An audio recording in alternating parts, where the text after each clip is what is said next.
கையில் ஒரு பேக்கில் அரிவாள் கத்தி, அதை தாண்டி இன்னொரு வெட்டருவா, இது எல்லாத்தையும் கையில் வச்சுட்டு எகிரி நடிக்கிறாப்புல. அந்த வீடியோ நான் எல்லாம் ரிலீஸ் பண்ணியிருக்கேன். ப்ளஸ் அதை தாண்டி எங்கள் அப்பாவை தலையில், எங்கள் அம்மாவுக்கு உண்மையாக சொல்கிறேன், யூட்ரஸில் பிரச்சனை, ப்ராப்ளம், வயிற்றில் மிதித்து, எங்கள் பாட்டியை மிதித்து, அண்ணனை அடித்து, அவனுக்கு இன்னும் ஒரு 2 வீக்ஸில் என்கேஜ்மெண்ட், அண்ணனை அடித்து, இங்கே பாருங்களேன் இந்த இடத்துல என்ன என்ன பண்ணி வச்சுருக்கான் அப்படின்னு பாருங்களேன்.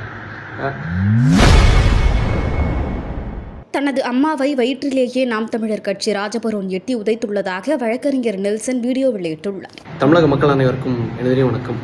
லாஸ்ட் ஒரு 2 நாட்கள் வெறும் ஒரு 2 வீடியோ தான் போட்டேன். அதாவது நாம் தமிழர் கட்சி இந்த மாதிரி பணம் வாங்கிட்டு பேசிகிட்டு இருக்காங்க, இந்த மாதிரி தொடர்ந்து இது பண்ணுறாங்க அப்படின்னு சொல்லிட்டு ஒரு 2 வீடியோ போட்டேன்.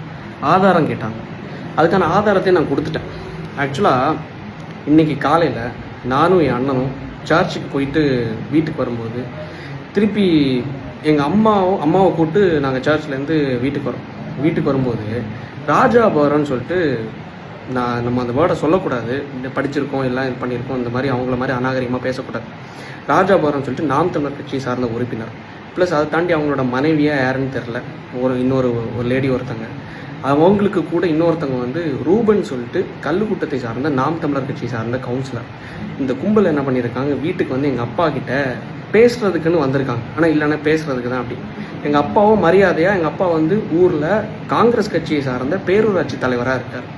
ஸோ நம்ம பொறுப்பில் இருக்கோம், நம்ம பொறுப்பாக நம்ம செயல்படணும் அப்படிங்கிறதுக்காக, சரி எதுக்கு வீட்டுக்குள்ளே நீங்கள் பேசுங்க அப்படின்னு சொல்லிட்டு வீட்டுக்குள்ளே வாங்கன்னு சொல்லிட்டு வீட்டுக்குள்ளே வச்சு தான் நாகரிகமாக ட்ரீட் பண்ணி பேசுகிறாங்க. பேசும்போது நான் எதார்த்தமாக நானும் அண்ணனும் அம்மாவும் காரில் இறங்குறோம். இறங்கிட்டு ராஜாபுரம் பார்க்குறாப்புல, பார்த்துட்டு என்ன தம்பி வந்துட்டியா அப்படின்னு சொல்லிட்டு கார்லேருந்து கூப்பிட்டு, என்ன பிரச்சனை அப்படின்னு சொல்லிட்டு, இல்லை தம்பி பேசுகிறதுக்கு தான் அப்படின்னு சொல்லிட்டு, சரி வீட்டுக்குள்ளே போகிறோம். வீட்டுக்குள்ளே போகும்போது இவங்க எப்படி கதையை கொண்டு வராங்கன்னா, உள்ளே இருந்தது நாம் தமிழர் கட்சியை சார்ந்த கவுன்சிலர், நாம் தமிழர் கட்சியை சார்ந்த இந்த ராஜாபுரம் இந்த பொறுக்கிகள்லாம் உள்ளே இருந்தாங்க. இவங்க எப்படி இது பண்ணுறாங்கன்னா, ஆக்சுவலாக நீங்கள் நேற்றுக்கு என்னோட அந்த நாம் தமிழர் கட்சி சார்ந்த அந்த ப்ரூஃப் வீடியோவில் என்னோட லேகியத்தை பற்றியும் பேசியிருக்கீங்க. லேகியத்துக்கு நான் எஃப்எஸ்எஸ்ஏ லைசன்ஸ்லாம் வச்சுருக்கேன். சார் நான் லைசன்ஸ் கேட்டேன், லைசன்ஸ் இல்லைங்கிறத நான் ப்ரூஃப் பண்ணுறதுக்காக என்னோடய ஃபோனை எடுக்கிறேன், மொபைல் எடுத்து இங்கே பாருங்கள் நான் ப்ரூஃப் பண்ணுறேன், உங்களுக்கு லைசன்ஸ் கிடையாது, ஒரு ஃபுட் ப்ராடக்ட்டை நீங்கள் இந்த மாதிரி விற்கக்கூடாது அப்படின்னு சொல்லிட்டு எஃப்எஸ்எஸ்ஏ லைசன்ஸ் இல்லாமல் விற்கக்கூடாதுன்னு சொல்கிறேன். ஆக்சுவலாக நாம் தமிழர் கட்சி விமர்சித்ததுக்காக நான் ஒரு 20 செகண்ட் பேசின ஒரு வீடியோ, அவனோட அந்த லேகியம் விற்கிற வீடியோவை எடுத்துகிட்டு கையில் ஒரு பேக்கில் அரிவாள் கத்தி, அதை தாண்டி இன்னொரு வெட்டருவா, இது எல்லாத்தையும் கையில் வச்சுட்டு எகிரி நடிக்கிறாப்புல. அந்த வீடியோ நான் எல்லாம் ரிலீஸ் பண்ணியிருக்கேன். ப்ளஸ் அதை தாண்டி எங்கள் அப்பாவை தலையில், எங்கள் அம்மாவுக்கு உண்மையாக சொல்கிறேன், யூட்ரஸில் பிரச்சனை, ப்ராப்ளம், வயிற்றில் மிதித்து, எங்கள் பாட்டியை மிதித்து, அண்ணனை அடித்து, அவனுக்கு இன்னும் ஒரு 2 வீக்ஸில் என்கேஜ்மெண்ட், அண்ணனை அடித்து, இங்கே பாருங்களேன் இந்த இடத்துல என்ன பண்ணி வச்சுருக்கான் அப்படின்னு பாருங்களேன். இது பண்ணி கடைசியில் என்ன பண்ணியிருக்கான், வெளியே உன்னை சும்மா விட மாட்டோம்ல, அதான் அவனோட ஊர் பாஷையில் பேசுகிறான் அந்த பொறுக்கிப்பேன், நீ சாவுன்னா அதுக்கு நான் தான் காரணம்னு சொல்லிட்டு வெட்டருவை வச்சு மிரட்டி பேசி ஊருக்காரங்க வந்தனால கடைசி அடித்து உட்கார வச்சு ஜட்டியோட உட்கார வச்சாங்க. லைக் நம்மளோட நாகரிகம் அது கிடையாது. ஆனால் இருந்தாலும் இந்த அளவுக்கு பண்ணவங்களை நாம் தமிழர் கட்சி, அதை நான் ஓப்பனாக சொல்கிறது என்னென்னா, திமுக இத்தனை நாட்கள் நான் விமர்சித்தேன், இவ்வளோ நாள் தொடர்ந்து விமர்சித்தேன், 1 வருஷம் கிட்ட விமர்சிச்சிருப்பேன். ஆனால் ஒரு தடவை கூட என் வீட்டுக்கு ஆள் அனுப்பியோ என் வீட்டை வெட்டுறதுக்கோ கொல்றதுக்கோ வந்தது கிடையாது. திமுக சார்ந்தெல்லாம் நான் பேசல. ஆனால் இருந்தாலும் இது வரைக்கும் நான் அஃபெக்ட் ஆனது கிடையாது. என் குடும்பமோ அப்பாவோ அம்மாவோ அண்ணனோ அஃபெக்ட் ஆனது கிடையாது. ஆனால் நாம் தமிழர் கட்சியை விமர்சித்த 2 நாளில் வெட்டுறது அளவுக்கு வர்றாங்கன்னா யோசிச்சு பாருங்கள்.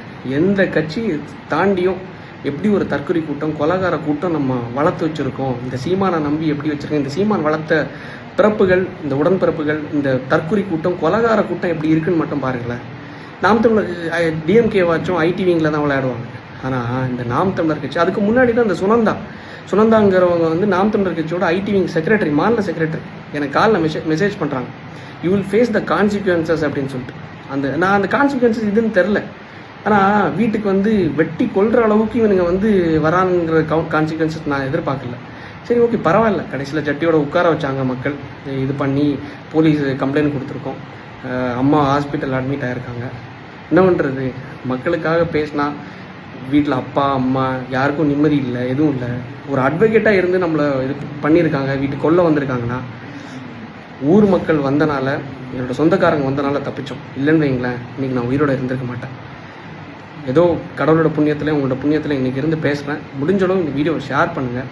முடிஞ்சளவு இந்த தற்குறி நாம் தமிழர் கொலைகார கூட்டத்தை எந்த அளவுக்கு மக்கள் நீங்கள் நம்பி போய் போடுறீங்க இல்லை, நம்பாதீங்க இந்த மாதிரிப்பட்ட ஏமாளிகள். நன்றி, வணக்கம். செய்திகளை உள்ளது உள்ளபடி தெரிந்து கொள்ள ரெஃப்ளெக்ட் நியூஸை சப்ஸ்கிரைப் பண்ணுங்க.